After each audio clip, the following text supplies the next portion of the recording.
몇 해 전 저는 가슴 아픈 이별을 경험했습니다.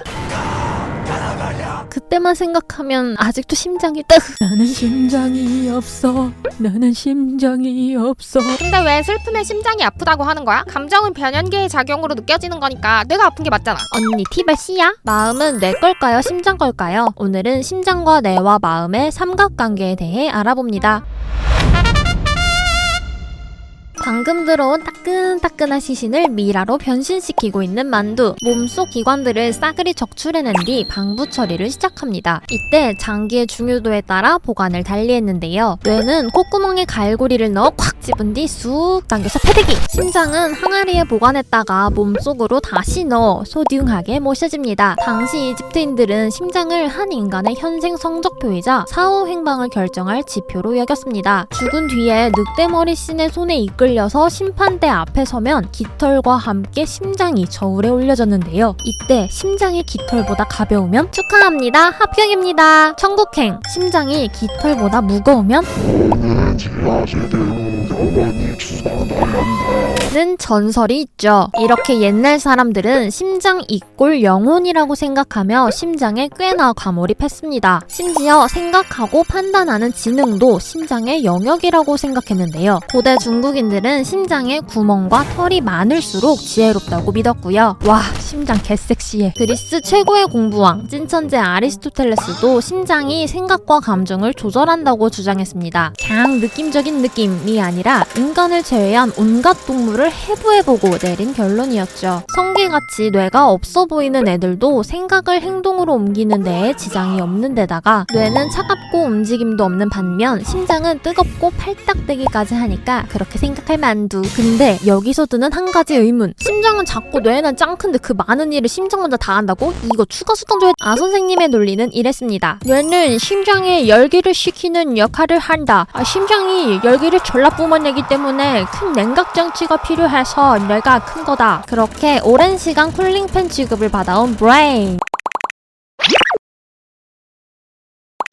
생각과 영혼의 발원지는 뇌다 라고 미는 뇌파도 물론 있었습니다. 그중 한 명이 고대 로마의 의학자 갈레노스. 아리스토텔레스의 논리가 국룰이었던 당시 갈레노스는 선배님의 주장을 뒤집기 위해 호기롭게 해부 퍼포먼스를 선보입니다. 좀 충격적이니까 아기 전만은 눈 감아! 목소리가 큰 동물을 사람들 앞에 세운 뒤 몸을 가르고 심장을 콱 움켜줍니다. 당연히 동물은 비명을 질렀겠죠? 그런데 두개골을 갈라 뇌를 움켜쥐자 곧바로 소리가 멈춰들고 동물은 무의식 상태에 빠져듭니다. 의식을 관장하는 게 심장이 아닌 뇌라는 방증이었죠. 와, 이건 세상을 뒤집어 놓을 놀라울 발견이다.가 예상 반응이었지만 놀랍게도 쇼 정도로만 받아들여진 갈라노스의 갈라쇼. 뇌의 존재감을 제대로 각인시킨 인물은 After a long time 17세기의 영국 의사 토마스 윌리스였습니다. 어느 날 한 남자의 시신을 해부하던 윌리스는 무언가를 발견하고 깜놀합니다. 뻥 뚫려있는 횡격막. 당시엔 광기나 정신 이상의 증세가 횡격막 손상 때문에 생기는 병이라고 생각했습니다. 횡격막에 저급한 영혼을 차단하는 기능이 있다고 믿었기 때문이었죠. 하지만 일평생 꽐라조차 돼본 적이 없었던 이 남자. 반면 정신 이상 증세를 겪었던 사람의 뚜껑을 열자 뇌가 핏덩어리로 덮여 있었습니다. 이거 뭔가 잘못됐다. 몇 년 후 본격 뇌 연구에 돌입. 윌리스는 혈관에 특수 물질을 주입하는 염색 기법을 활용해서 뇌와 몸 영역들 간의 연결성을 관찰합니다. 그렇게 뇌에서 시작돼 몸 전체로 퍼지는 신경계를 발견해냈고요. 이걸 통해 뇌와 심장은 주종 관계이며 심장은 주인이 보내는 명령을 따를 뿐이라고 주장합니다. 또 뇌구조를 파헤쳐서 각 영역들 간의 역할이 있음을 밝혀냈죠. 이 내용을 바탕으로 출간한 책은 초대박이 났고요. 윌리스는 여기서 최초로 신경학이라는 용어를 사용했습니다. 이게 가능했던 이유는 당시 기술의 발전도 한몫했습니다. 첫째, 마침 방부제가 발명되어 오랫동안 뇌를 싱싱하게 유지할 수 있었고요. 둘째, 현미경의 발명으로 뇌를 더 디테일하게 살펴볼 수 있었죠. 물론 오류도 많았지만 암튼 이때부터 뇌는 서서히 주연 자리를 꿰차기 시작합니다.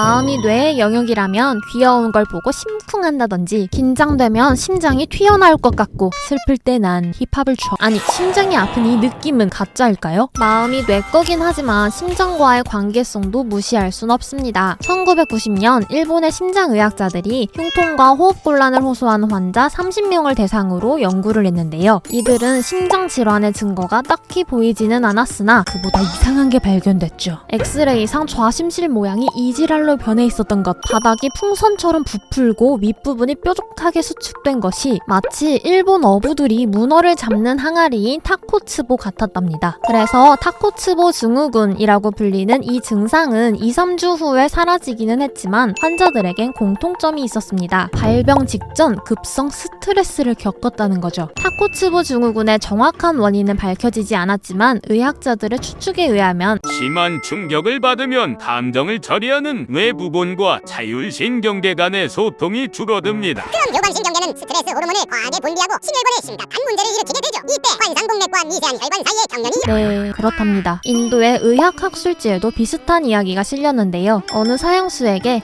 최대한 고통스럽지 않게 피를 뽑아서 죽여줄게 라고 설득한 뒤 사형수의 눈을 가립니다. 그리고 살을 긁으며 물을 떨어뜨려서 피를 흘리고 있다고 믿게 했죠. 곧 사형수는 의식을 잃고 사망. 단, 피는 한 방울도 흘리지 않았습니다. 이 두 가지 사례는 극심한 감정적 충격이 심장에 물리적으로 타격을 줄 수 있다는 걸 보여줍니다. 그러니까 여러분, 심장에 해로운 전남친, 전여친 따위는 잊어버리고 그런 거 없다고요? 그래서 우리 전만이들이 교양만두였습니다.